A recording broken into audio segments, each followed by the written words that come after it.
I don't know, the first word that comes to your mind when you think about digital nomad lifestyle? Epic. Epic. Cool. Why?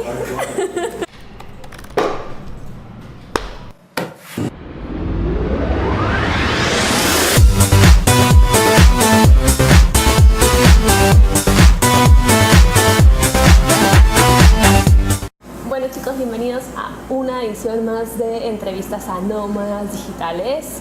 Seguimos en inglés porque ya les dije que soy la única que habla castellano aquí, así que hasta que no consiga nómadas digitales en castellano, que los tenga cerca, no voy a poder hacerles, pero bueno, lo puedo hacer remoto. Tengo un invitado súper especial. Si hay alguien que se puede llamar realmente nómada digital, es él. Tiene muchísima experiencia, entiende castellano, así que creo que sabe de qué estamos hablando. So now I will switch to English. Matt, it's a pleasure having you here. Wonderful to be here. Yeah, I'm super happy to have you here because I know you have a lot of experience in different countries, working, living. Well, I think it's your turn to explain everything. First, if you can tell us your name, your age, where are you from, and what do you do? My name is Matt Bowles, and I am 42 years old, and I run a real estate investment company that helps individual, regular people buy performing rental properties in the United States as an investment. So basically what that means is that my company, it's maverickinvestorgroup.com is the name of our company, and we help people to buy investment properties to hold. So these would be like single family homes that would be in the United States, and they're already fully renovated. They already have a tenant in place paying rent, and they already have a local property manager who's taking care of their property, collecting their rent, handling any maintenance. And so our clients can buy those properties from anywhere in the world and own U.S. real estate from anywhere in the world without having to physically be there to handle the tenant or be a landlord or deal with the maintenance or that kind of thing. And so we built that business up. I'm originally from the United States, but I left the U.S. in 2013 to begin nomading around the world, and I wanted to see other places and live in cool areas and all that kind of stuff. And so I built the business with my two business partners with a virtual infrastructure so that we could run that business from anywhere in the world. That's awesome, because I think there's a lot of people that has like different kind of jobs. Maybe they are even like in real estate, and they could think, okay, you work in real estate, but you need to show the houses. Right. For you, you manage everything to be able to work remotely. Right, and the way that we did that is we designed it that way from the beginning. So when we were putting together our business plan and conceptualizing our business idea and moving into the world of entrepreneurship to start a business, we said, what are our business goals? And a lot of people will just have money and finances as their goals. I want to create a business and I want to make this much money, and that's my goal, and that's where they leave it. What we said is that we also want to create location independence for ourselves and subsequently for our entire staff. Everybody that works with us can live wherever they want. So that was a huge goal for us, to create that freedom of mobility. So we actually built that into our business plan. And so as we designed our company, we are a licensed real estate brokerage in the United States, but we didn't want to be a traditional brokerage, like you said, and take people around and show them houses and buy things to live in and all that. So we are working exclusively with real estate investors. So that would be a regular person like yourself who says, you know what, I've got some money saved up and I want to invest it somewhere. Where should I invest it? In the stock market, or buying mutual funds, or buying cryptocurrency, or buying real estate, or whatever. And for people that want to invest some of their money in actually owning a real piece of property, we help them to do that from anywhere in the world. And by doing that, we don't actually physically have to be on the ground in the properties, because we're getting them sourced to us by professionals in those markets that are already on the ground. They've already renovated it, and they're the ones doing the management, so you don't have to do that work. And so that was the vision, that's the value proposition, and we built the company around that model. That's incredible, because they really thought about how to live like a nomadic life and how to build like a company that could be able to do all the stuff, work like that and travel like that. So I think it's like another stage, another step on this level of digital nomads, but I think it's awesome. Maybe if one day I do like a marketing agency, I will do it that way, that everybody can be traveling and working remotely. So it's a really good idea. So you have been traveling and working remotely for 5 years? Right. Okay, cool. Can you explain us more? I know that you have been living in different places for a while, not just like traveling and enjoying. And can you tell us more about your life in different places? Yeah, so I have lived since 2013. I've lived in 48 countries now, I believe. Lived, I mean, I say lived, some of them are shorter term stays, some of them are longer term stays. I say lived because I don't have a separate home base. Yeah. Right? I don't have like an apartment that I'm maintaining and I'm just going and coming back and going and coming back.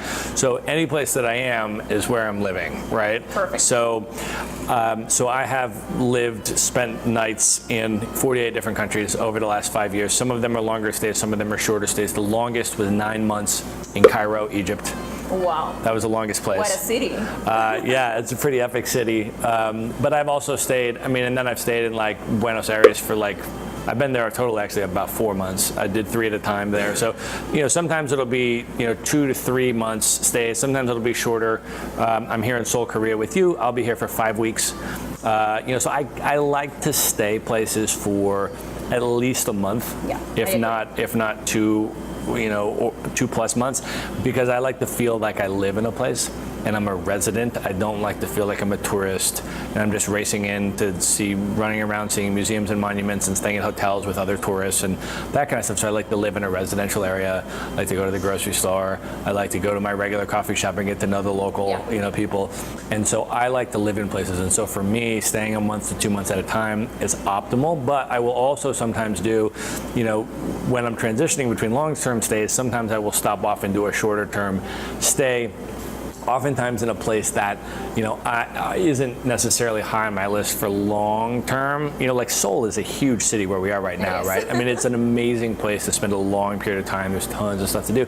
But there's other places that are kind of more remote or experiences that are, more specific that would be maybe a shorter term thing. And so I'll sometimes swing through and do a week somewhere and then onward to another longer term stay. That's awesome. I totally agree nowadays that this kind of lifestyle, living 1 month or 2 months or even more in different places, is like such a big difference between just running from the city, staying 2 days, not even remembering which palace was where, then going to another place. You just don't remember. There's a lot of people that they just, for example, in Peru, they want to do an auto trip, and I think they visit 30 cities in 20 days, something like that. It's just crazy that you're just running, and even in all Europe, you haven't been there because you don't even remember the places, and having the opportunity to live like a local in different places, I think it's awesome. I think it's really cool.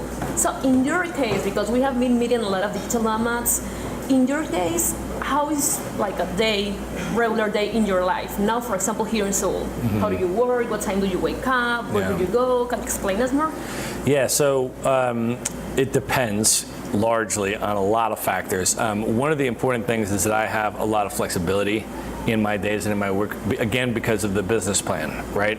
So I can largely design my day structure the way that I want to design it, which is really important as a particular type of freedom. So in addition to mobility and being able to live in different cities where I want to live, I also can structure my days the way I want to structure them.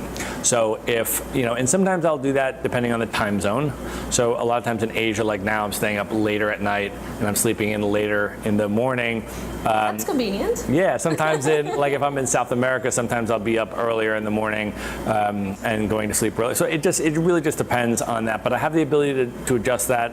And I also have the ability to adjust around, if there's things that I want to do. So there's events or there's side trips, like we're going on a side trip to Busan, so I can say, okay, you know what, this Friday, I'm just going to take off work and I'm going to go to Busan and I'm not going to work on Friday. So I have the flexibility to do that when I want to do that. So it largely depends. But normally what I'll do is I will, if I'm here at a place for a regular work day, I will come into a co-working space. We're doing this interview right now in a co-working space. So I will usually find a co-working space in each location.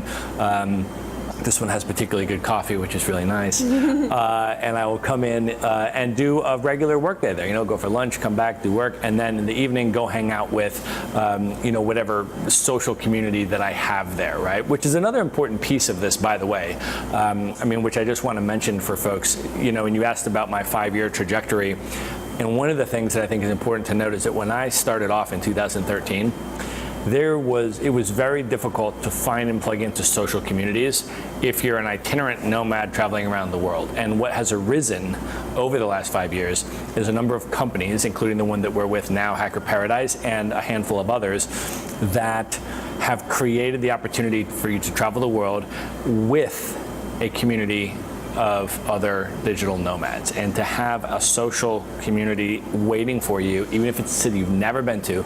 You just arrive, and then boom, there's people that want to meet you, explore the city with you, hang out with you, and all that. And so that, for me, really solves for problems in long-term travel relating to social isolation and travel fatigue and other challenges that arise by establishing that social community pillar. And so that's another thing that's been really amazing. That I have seen evolve since I started doing this. I think it's pretty awesome what you're saying, because of course I also started like a freelancer working by myself, and then I realized I'm not sure if I can work from my house, because I have the bad habit that working from my bed, and then I've been working for a couple of hours, and then I want a nap, and then I'm not being productive. And it's like, hey, traveling with this kind of people that are super like-minded, have the same needs in a different city, it's super cool. Because come on, of course, like this kind of digital nomad lifestyle has pros and cons, and not everything is awesome. There's even like friends of you. I mean, it happens to me that they think I'm in holidays, like full-time holidays.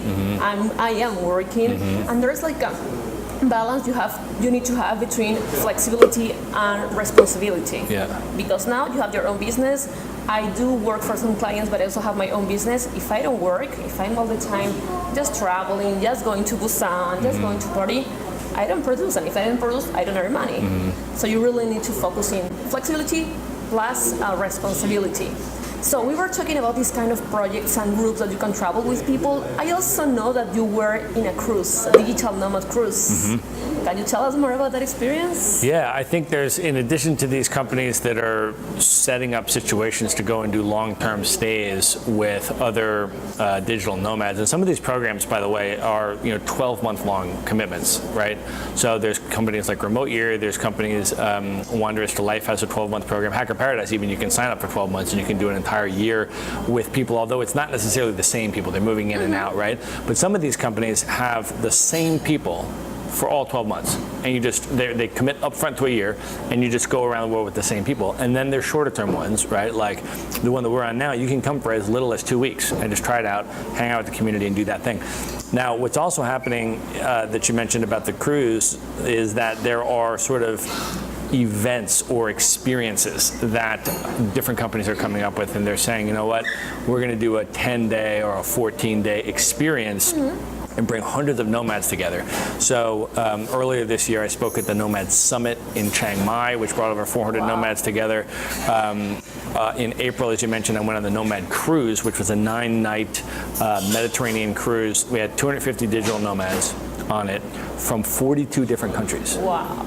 And you're on the boat for 9 days. There's talks and workshops on the days when you're at sea, and then you go and on the excursions when you get to the land. And so we stopped in the Spanish Balearic Islands, we stopped in Malta, we stopped in the Greek islands, we eventually got to Athens, right?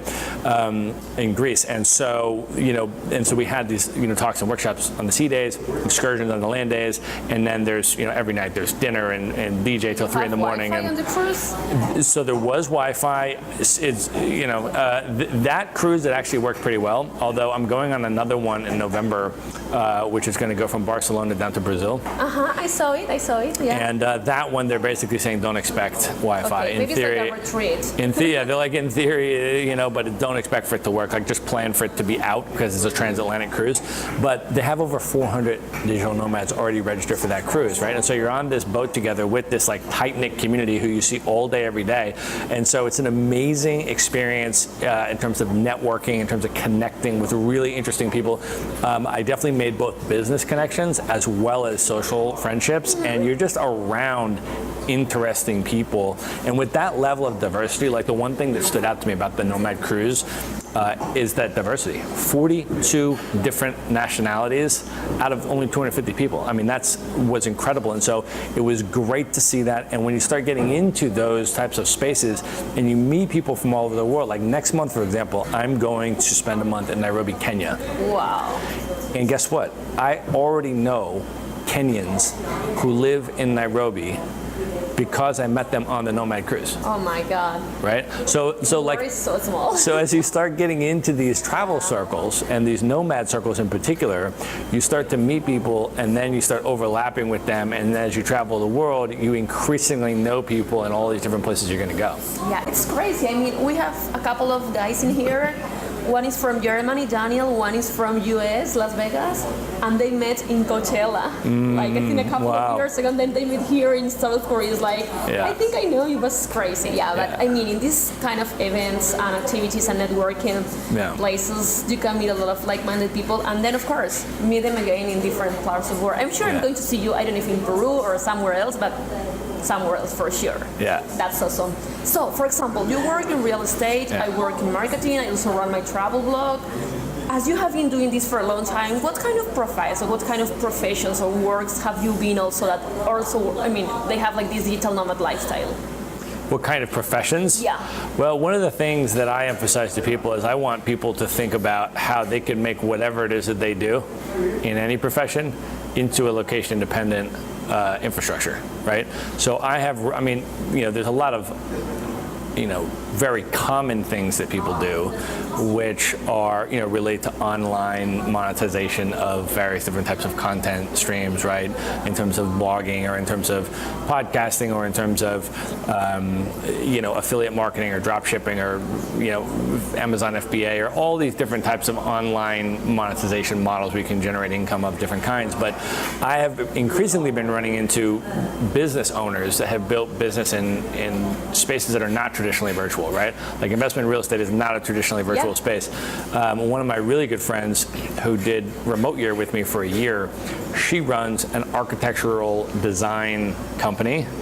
And she has like major clients like Barnes & Noble and the Sharper Image and Saks Off Fifth Avenue. And she designed the duty-free shops at JFK Airport and all of that, like that level of stuff her company does.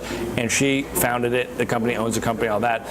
And she runs it from traveling all around the world and living nomadically because she built it with that infrastructure, right? And so companies, even when you think, oh, traditionally like this would require me to do this and that, I would push people to think further about how could you potentially build an infrastructure in whatever space you're in that would increase your location independence and your freedom of mobility, because thinking outside the box, there's a lot of ways to do it in most spaces. Yeah, I think we have this mindset that you need to be in a place, and sometimes you're working from 9 to 5 or 9 to 7, and then the boss has to see how you're working, and maybe you're just on Facebook, and this is not how it works. You can work from wherever you want, at least if you're responsible and you can do your stuff.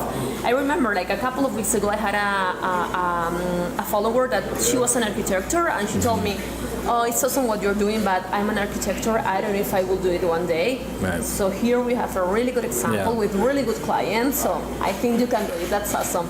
So Matt, do you have, I have two more questions. First one, if there's a keyword or like just a phrase that shows what digital nomad lifestyle means to you, if you have to say just one word, which one it will be? Just one word that, I don't know, the first word that comes to your mind when you think about digital nomad lifestyle. Epic. Epic. Cool. Why? Because it's amazing. I mean, it's truly extraordinary and exhilarating. And you're right. You put out a caveat that like obviously not everything is perfect and all this kind of stuff. So you don't want to like overly romanticize it and say, oh, there's never any downsides or there's never any challenges. Because anything in life, there's going to be challenges.